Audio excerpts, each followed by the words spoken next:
Shalom, selamat pagi saudara. Bagaimana kabarnya? Semoga kasih dan anugerah Allah senantiasa melingkupi kita semua.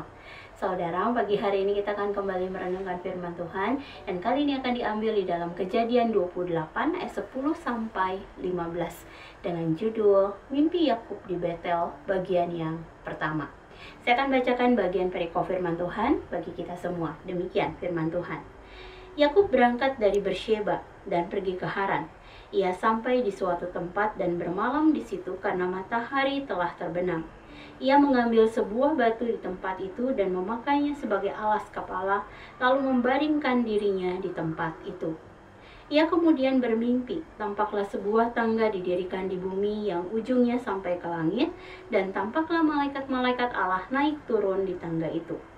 Berdirilah Tuhan di sampingnya dan berfirman, "Akulah Tuhan Allah Abraham, kakekmu dan Allah Ishak.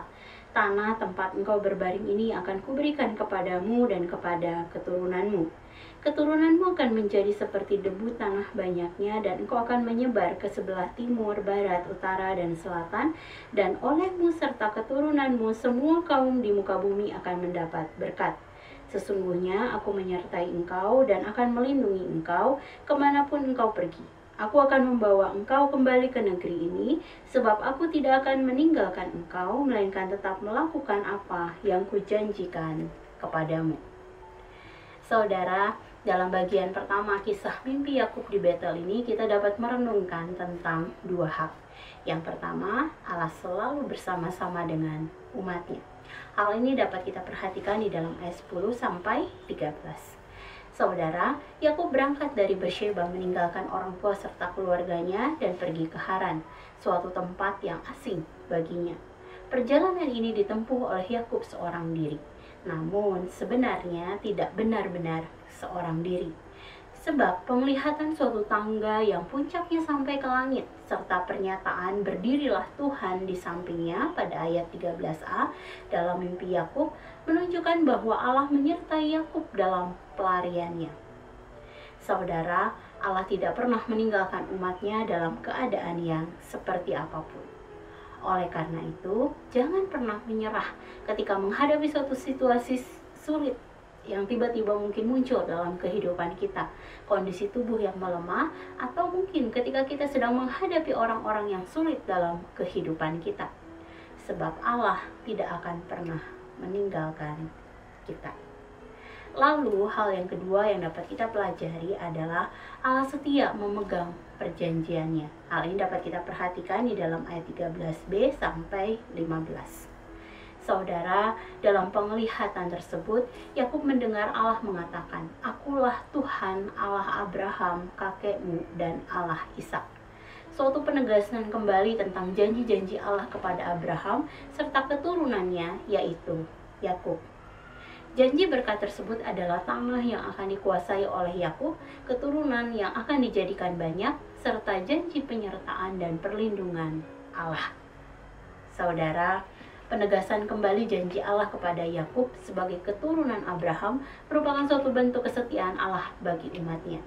Kesetiaannya kepada kita dapat menjadikan kita tetap tenang dalam menghadapi situasi seperti apapun. Ia setia memelihara, ia setia melindungi, serta menyertai umatnya. Dan karena itu, mari kita tetap bergantung pada kesetiaan Allah dalam menjalani kehidupan yang telah Ia percayakan kepada kita. Saudara, mari sejenak kita merenungkan firman yang baru saja kita dengar. Saudara, apakah kita mempercayai bahwa Allah senantiasa menyertai dan setia kepada kita?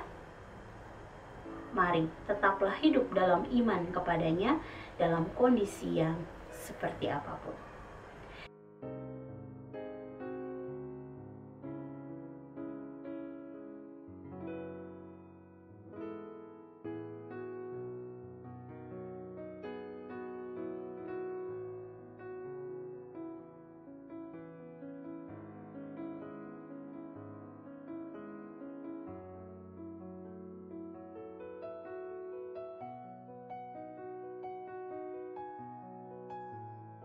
Demikian firman Tuhan hari ini.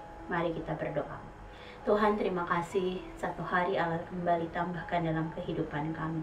Kami bersyukur kami punya Allah seperti Engkau yang selalu ada bagi setiap kami, Tuhan. Kamilah yang mungkin sering kali melupakan Engkau, Tuhan. Kamilah yang mungkin sering kali berjalan menjauh dari Engkau, Tuhan. Tapi Engkau senantiasa setia dan ada bersama-sama dengan kami. Kami percaya, Tuhan, di sepanjang hari ini pun Engkau akan ada bagi kami. Engkau menyertai kami dan tidak pernah meninggalkan kami. Kami musrahkan hari ini, sepanjang hari ini dalam tangan kasih. Terima kasih, Tuhan. Kami percaya Engkau akan menolong kami di dalam segala hal yang kami kerjakan. Di dalam nama-Mu Tuhan Yesus kami berdoa, kami mengucap syukur. Haleluya. Amin. Selamat pagi saudara, selamat menjalani hari bersama dengan Tuhan. Tuhan Yesus memberkati.